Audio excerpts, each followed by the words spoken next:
Welcome to The Clean Slate, a podcast where we chat about facilities management, commercial cleaning, and keeping the working world safe, clean, efficient, and free from risk.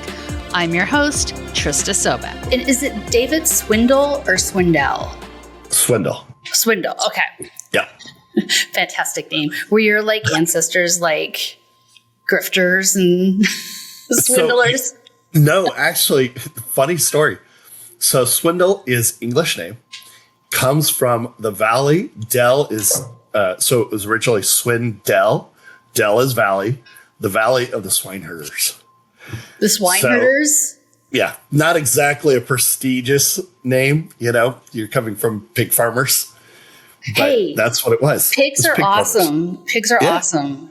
So that did you know Swindles were pig farmers? Swindles. Well, pigs are the animals that surgeons are looking at to help us with transplants, because pigs do not produce an antibody that makes our body, force the organ to our bodies to see it as something that's alien or foreign. Did not know that. Very cool. Yeah, my mom has a pig valve in her heart. So okay, I have heard of that. Yeah, awesome. So, David, what is your title, and can you tell us a little bit about what you do at ISSA? So it's ISSA. And a lot of times we'll hear people call it ISSA or ISSA, but ISSA is an acronym. It stands for International Sanitary Supply Association. And my new role is I am the Associate Director of Consulting, which is a division that's only been around a couple of years for ISSA. Okay. And so what does that mean that you do as consulting? So the consulting division is really designed to support in-house cleaning organizations, building service contractors, helping to provide solutions and recommendations to help them improve overall operations. And so my role is to support our members through these services. And prior to me taking on this role, I've been one of the master trainers for ISSA, as well as a CIMS assessor for the last several years. So that's how I have worked with a lot of our members, is either doing assessments for them from CIMS or providing training programs for them. And of course, CIMS stands for Cleaning Industry Management Standard. Is ISSA, that is correct. I did my research, is ISSA the owner of CIMS? You are your organization's the one who says, yes, this is the standard. Yeah, so interestingly, how that's been developed. First of all, ISSA is the Worldwide Cleaning Industry Association. We have over 13,000 members worldwide. And almost 20 years ago now, as an association, we developed the CIMS standard. The concept was to be able to take what ISO, which is typically used in manufacturing processes for quality assurance, and apply that quality assurance standard to the cleaning industry. Being able to guarantee to a customer that when they have a company that is CIMS certified, that they know exactly what they're going to get, that it will be consistent quality, they'll have communication, and there was a number of factors we built into the standard. So yes, we actually own this standard, and we are the ones who oversee it. And the nice thing about the standard, it is a completely neutral third-party standard. So it is not something that any particular manufacturer is the one writing the standard. It was written as an association. Right. So somebody couldn't, like a cleaning product company or somebody couldn't come in and say, in order to be CIMS certified, Correct. You have to use this type of product.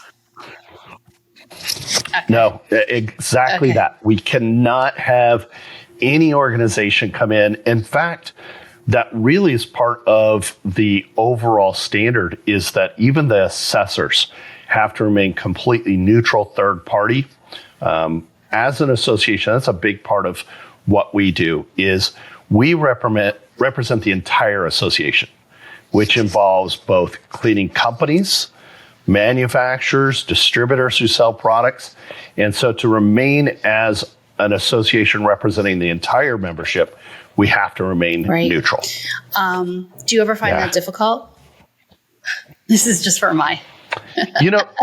It's an interesting question because I actually come from growing up in the cleaning industry. I worked for a couple different manufacturers. I worked for different distributors. But the reality is I got to a point myself in the industry that I looked and saw that while there's really some amazing products and really great inventions out there, at the end of the day, it's about the process and the people who are doing the work. So from our standpoint, while we might see that there's a particular product that might do the job, there's likely going to be another similar product that could do just as good as long as a process is being followed. And so that's where we stand. And I don't find it to be really that much of a challenge for myself.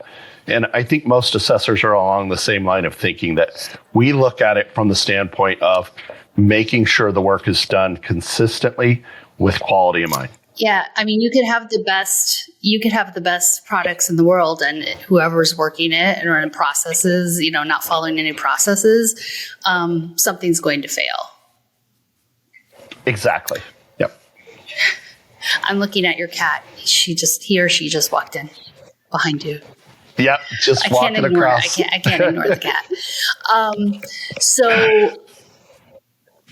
So there, obviously in commercial cleaning and facilities management, there's many other certifications. So how does CIMS differ, and how does it benefit organizations in the short term and long term? So a few things of why it is very different is, one, it's the only completely independent third-party certification that's specifically designed to certify organizations, and it's based on quality standards. So there are other associations in the cleaning industry that have different impacts. But as a whole, ISSA represents purely the cleaning industry. But as a result, we're able to make sure that the standards that we have developed is consistent and fair for all cleaning companies. And again, we base it off of a quality assurance standard that was developed similar to ISO.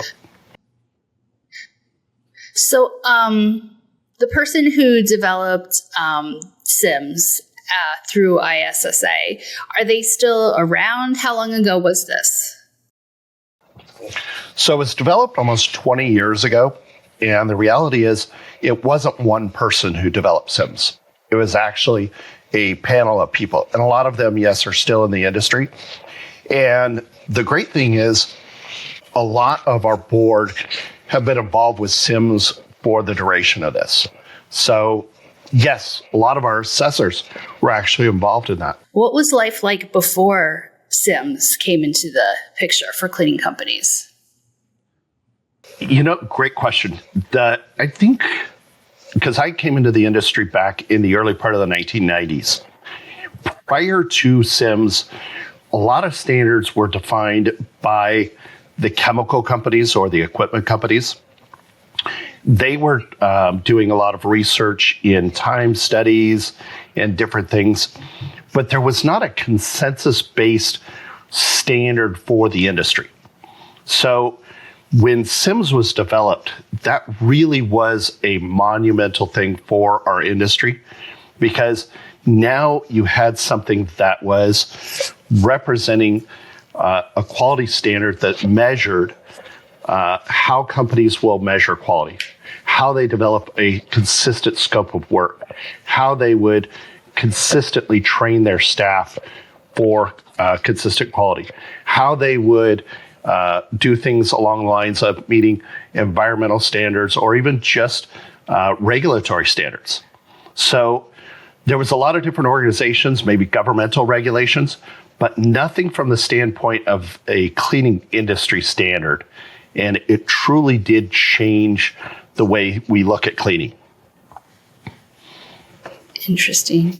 So we're talking about CIMS certification.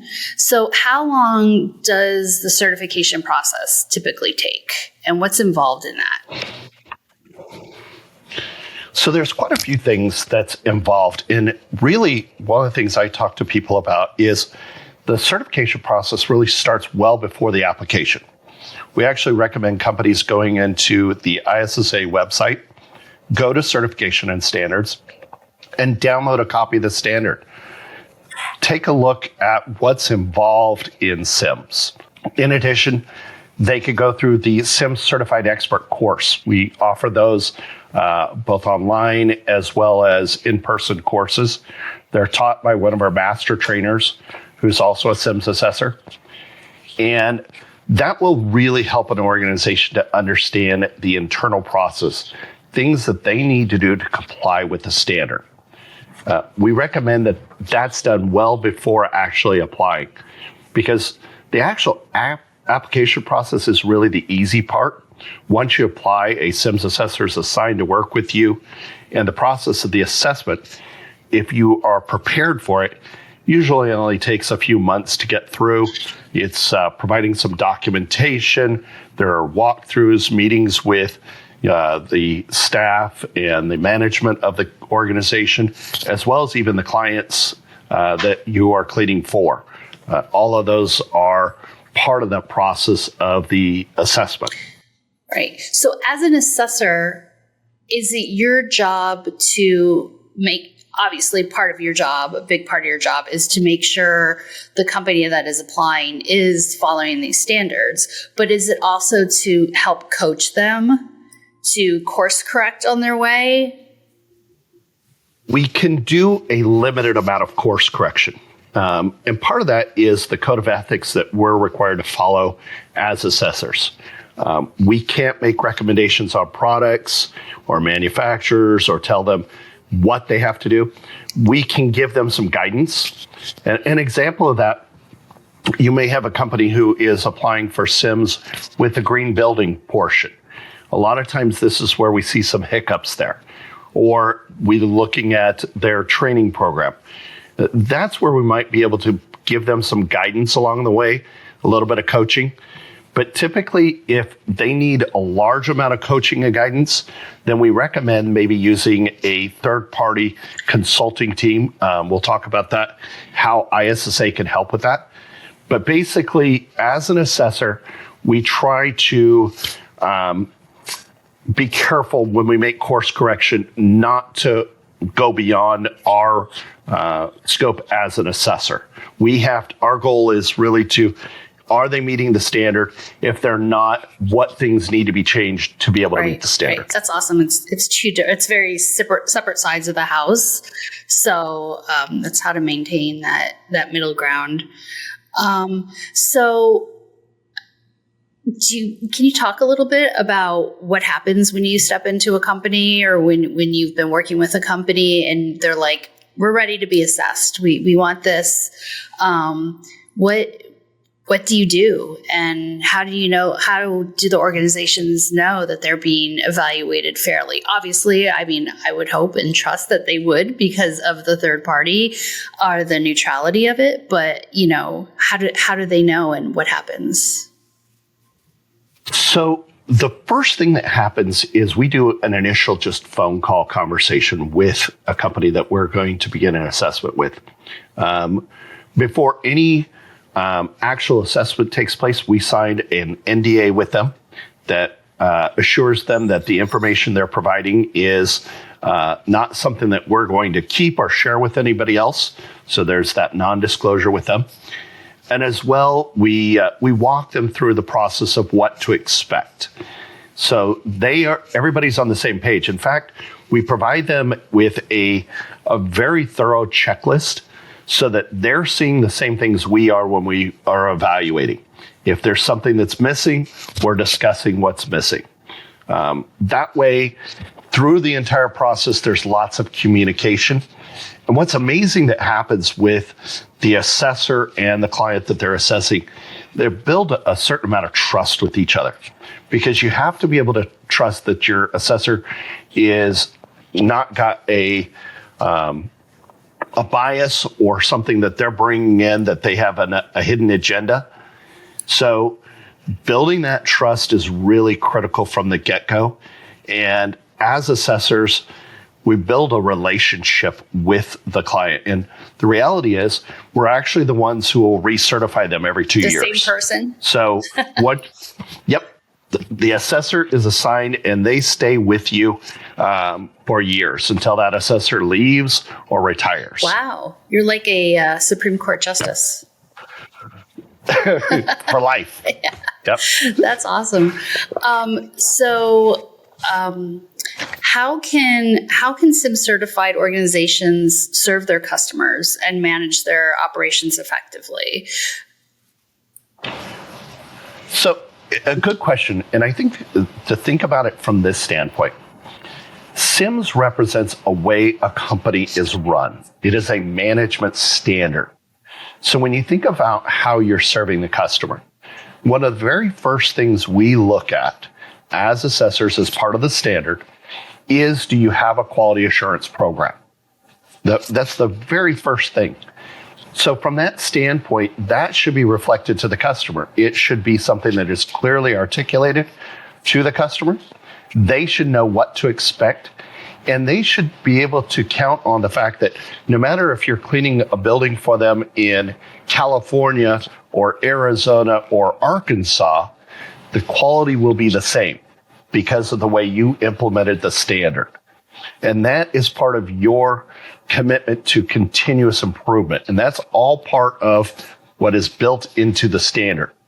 So if you, as a customer who's a CIMS customer, are articulating that, sharing that, communicating with the customer, they come to expect that you are going to be operating in a way that's always in their best interest.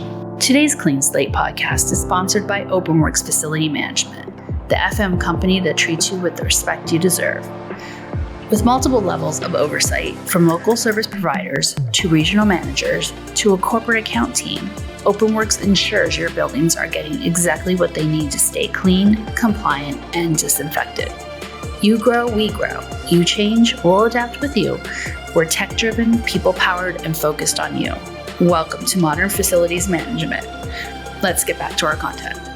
Yeah, I would say that's important because they have to share everything with you, and as far as like, their dirty laundry, as far as like, we're doing this. I know we need to stop it. I don't know. That being said,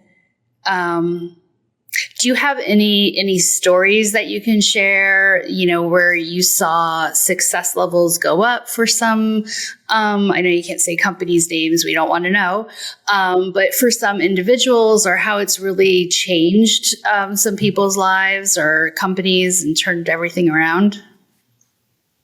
So one of my best stories is related to a company that I did a inspection and assessment with last year. This company has been a part of CIMS now for better part of a decade. I was new as their assessor. They had a previous assessor who had retired. But one of the things that I saw was that they lived and breathed as a company, CIMS. This was in every aspect of the organization. The training program that they had developed for their employees, the way they communicated with their customers. When we walked through several of their buildings, and we spent a couple days walking through, meeting with their clients, meeting with their employees, the consistent thing that I heard across the board was that each of these different companies was so pleased with the quality of service. The employees themselves were thrilled with their jobs. They loved coming to work. You could see it in every part of their operation. In fact, it was so amazing. They were able to show me in their human resource department the fact that they didn't have to put an ad out to hire new employees. People just would come in, fill out an application because they knew they were a good employer. That, to me, stood out is what we look for in CIMS, a quality organization. And it was from top to bottom, from the owner all the way down to the frontline employee. They all lived and breathed that standard. I think this is really interesting because it's not just a way to clean and run janitorial or commercial cleaning. It is a way to operate and live as a commercial cleaning company, right? It's like, this is what we are following, and this is how it's almost like a code, right? Like a Knights of the Round Table almost, so, this is what yeah. So I think that that's really interesting. It could really change things, not just, oh, we're cleaning better, but it's really how you're managing your organization, really from all levels. And, we look at one element of just training, for example. When we look at training, we look at how do you train from the time an employee starts, that site-specific training, all the way to the point of how are you training your executive level team, the management, how are they being trained? What are you doing to help? And if you are doing it according to the CIMS standard, everybody in the organization has been trained. They all are operating on a policy of quality and of communication. So it's reflected in all aspects.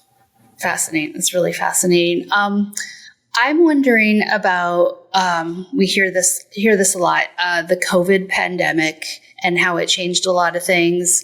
How did it, or maybe it didn't, because, CIMS is a standard. How did it change or alter CIMS at all?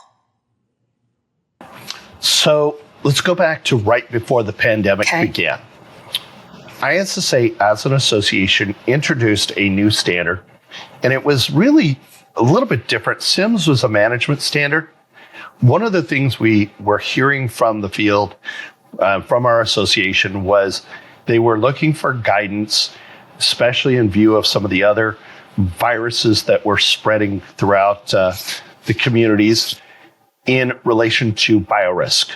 So we developed what is called GBAC, the Global Biorisk Advisory Council. It provides guidance to help facilities prepare for outbreaks, strengthen health and safety reinforcement, recommend sustainable solutions, things along those lines. That was put to the test, obviously, during the pandemic. And what was amazing is we saw some organizations had already adopted a lot of the recommendations from GBAC, that they didn't have to change much. I worked with schools and universities who did not have to make many changes because they had already adopted a lot of the recommendations provided there.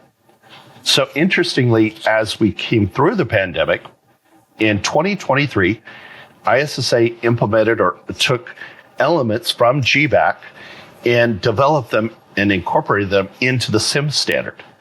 Those included employee health and welfare, risk management, infectious control protocols, all the things that we said, CIMS covers these things, but let's take it a step further and expand on that. So really, the pandemic wasn't what pushed us to make changes, but it actually verified the fact that these recommendations and changes that needed to be made really got expanded on. That's fascinating how it's almost the cleaning industry was a little bit of a canary in the coal mine, so to speak, when it comes to understanding how germs and viruses travel in a small place like an office all day. So you saw the need for this before, COVID became a thing. Well, and we were already dealing with other viruses prior to COVID. We had H1N1 that we were dealing with. We had other things even before that. So as an association, as an industry, we were already looking at these things.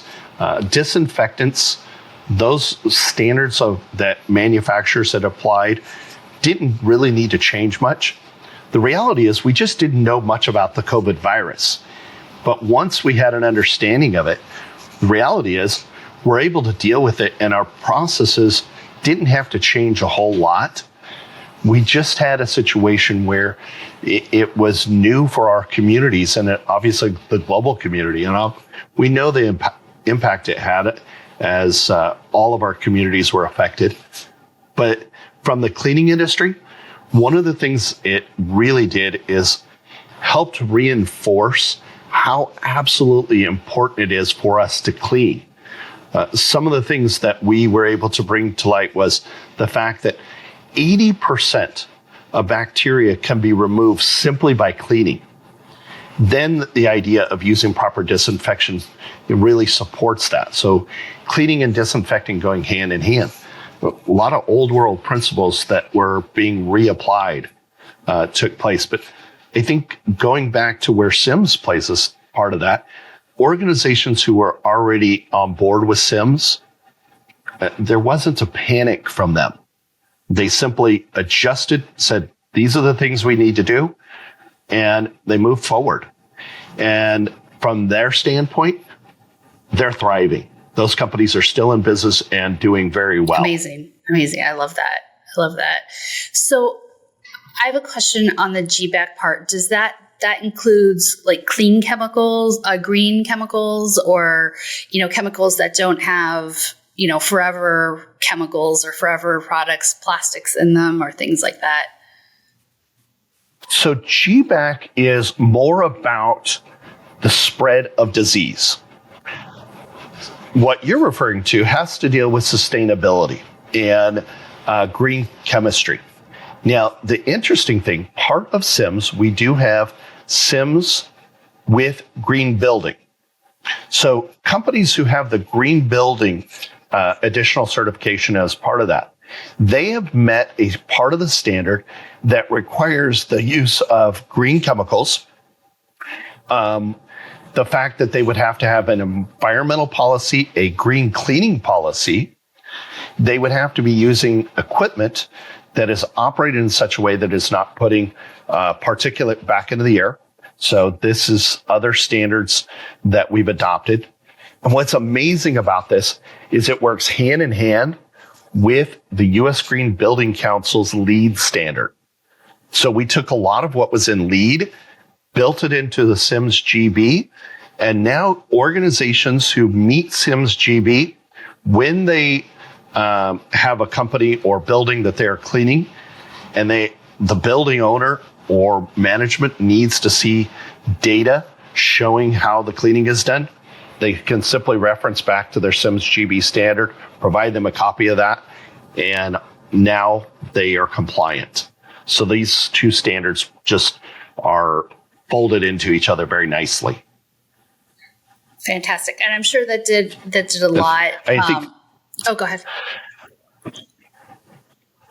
Well, as I say, the other part of it is something that the future is holding. So we've been talking about sustainability a little bit. One of the future parts of CIMS is in 2025, we will be introducing a new element going hand in hand with our green building that will allow companies to receive a sustainability add-on. So they could be CIMS or CIMS with green building or CIMS with green building and sustainability. So this is going to be a higher level to the standard that will help them to be able to tell customers, beyond just the fact that we use green chemicals, we're operating in a way that is using sustainable practices.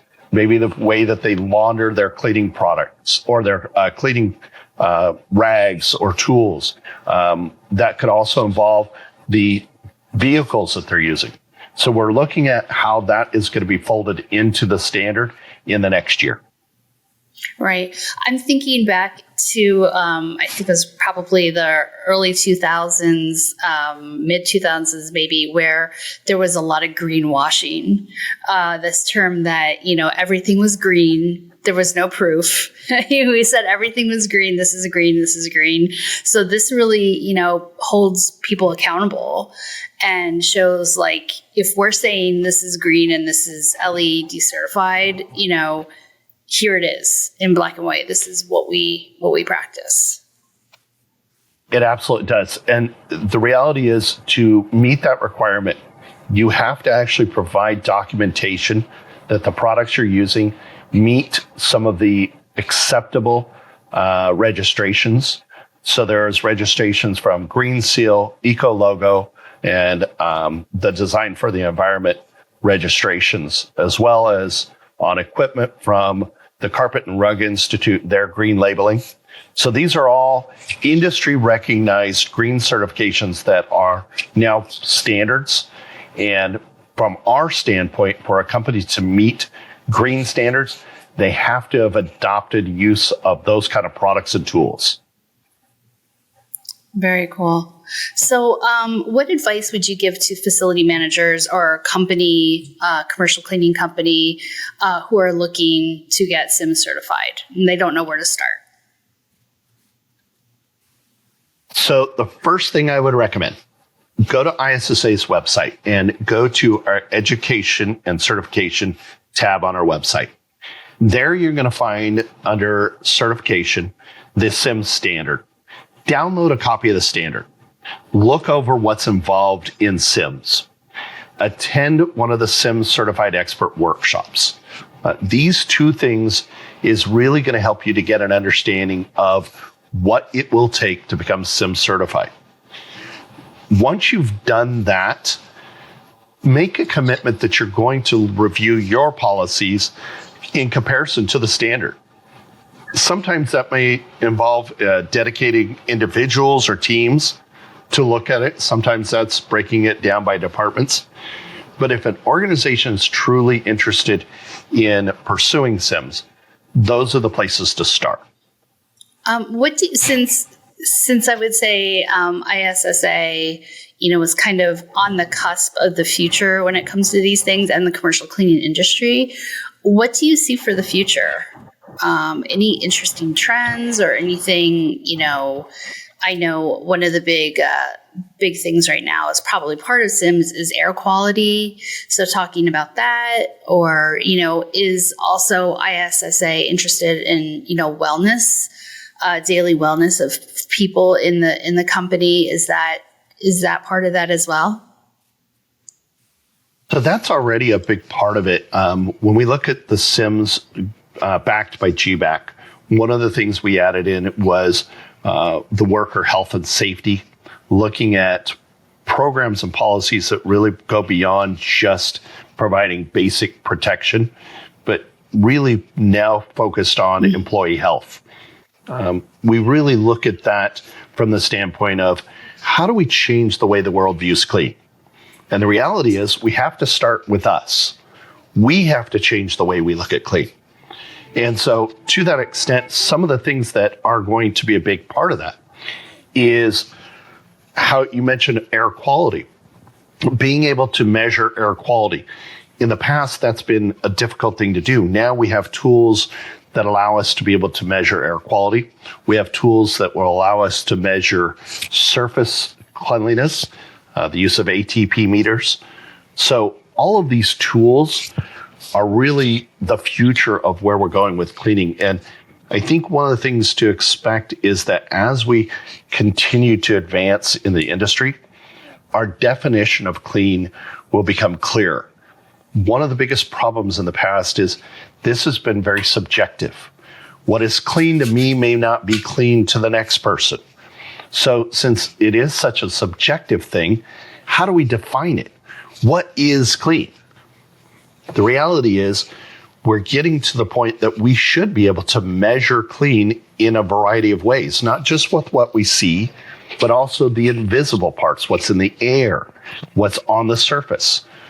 We know that we touch surfaces every day that look clean, but are likely contaminated. We saw that through COVID, right? So the future is really us being able to attack the invisible. And I think that's going to be some of the amazing developments as we move forward in our industry. The use of air cleaning devices, the use of new technologies, even the use of chemistry that is on-site generated is really a future part of our industry. So really some amazing things. I'm excited to be part of an industry that is growing very quickly now, and changes are being made rapidly. So it's exciting time. As somebody who knows so much about germs and viruses and bacteria and where they are, what is one place in the public area that you will never go? Ooh. So that's such a good question.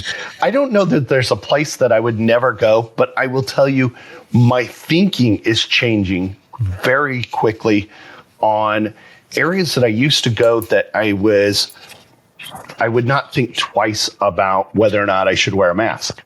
I think a perfect example, and I'll readily admit this, that I have traveled without wearing a mask. I'm at the point now that I will not travel on an airplane without a mask. We're in an environment where we're dealing with over 100, maybe 200 people on an aircraft for a period of hours, that despite the fact that there is air systems on those planes, we're in such close proximity to each other, especially during flu seasons like it is now, that wearing a mask is so important, but also so critically important, hand hygiene, proper hand washing, and using of disinfected wipes, all things that I personally have been changing my pattern of behaviors to reflect that, because it's so easy to pick up stuff. I just recently picked up a bug. That's why I've been dealing with a little bit of a cough today, because through the fact that I travel all the time, I'm exposed in a large degree. So I think that's one area. But there's so many different things that we're constantly exposed to that I think we just all have to be aware that we live in a society where we're all interconnected all the time. And we just have to be aware of that. And I think hand hygiene is one of the best things that we can do. Wash your hands. And don't be afraid to wash your hands. Look like the Absolutely. person who's wiping down the seats when you're in the airplane. Yep. I don't have a problem with that. Yeah, exactly. All right. Well, do you have anything else you want to add? This has been definitely an illuminating conversation. Absolutely. I think one of the things I just would encourage anybody who, if you're looking for assistance, whether it is to get CIMS certified or to just look at your organization and how you can improve, as an association, we're here to help. So take advantage of the resources available. Go to our website, ISSA.com. Check out our trade magazines, ISSA Today, CMM Online, Clean Facts. You can also go to, within our website, there's information under ISSA Consulting. That division, we're here to help you as well. So reach out. We always offer a free consultation. If you just have some basic questions, reach out to us, ask for help. We're here for you. It's part of your membership. And then from there, if it's something that you need more assistance, we can always be able to help you take those next steps. So we're here to support you guys. And, overall, we're excited about the future of the industry. We're thrilled to be able to support organizations who have taken a stand of becoming CIMS certified, because it really does establish as the premier status in the industry. So thank you for this today. Thank you so much. And we'll put the contact information for ISSA in the show notes and any other information. Awesome. So thank you so much. I appreciate your time. You're welcome. Thank you for being patient with my cough here. Okay. I know you guys will edit it all out. I'm going to wear a mask. I'm getting on a plane to go to Florida. I'm going to wear a mask. Enjoying the podcast? Leave a review. To otherwise support our podcast, please share and follow us on your favorite streaming platform. You can also visit our website to find show notes and more info on each episode at www.openworksweb.com/podcast. Want to be a guest on an upcoming podcast? Check out the information in the description to apply. We'll see you next time, and remember, keep it clean.